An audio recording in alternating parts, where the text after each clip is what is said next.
estic començant a preparar una nova versió del xai a la menta que ja hi ha en el blog.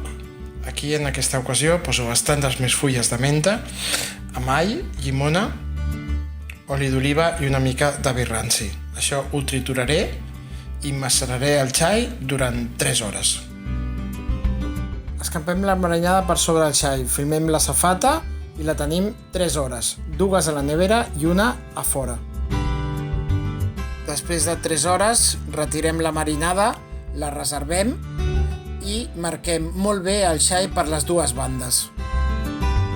Seguim marcant molt bé el xai a consciència. En aquest fotograma el que us volem ensenyar bé és la marinada que es queda a dintre dels talls perquè quan es rosteixi al forn encara agafi més sabor.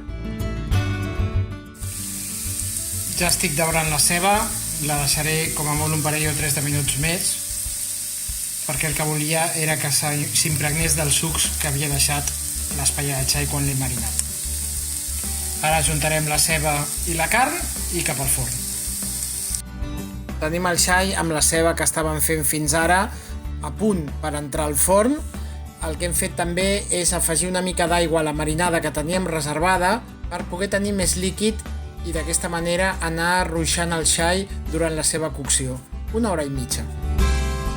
Per acompanyar el xai fem unes patates al forn amb sal, pebre, orenga i oli d'oliva, uns 40 minuts a 200 graus. Ja tenim el xai fet després d'1 hora i mitja, però ara li posem unes quantes fulles més de menta marinades amb vi ranci per donar-los el toc definitiu. I ho posem al gratinador 5 minuts. I aquí tenim les patates cuites després de 40 minuts de forn a 200 graus. I aquest és el magnífic aspecte final del nostre xai a la menta.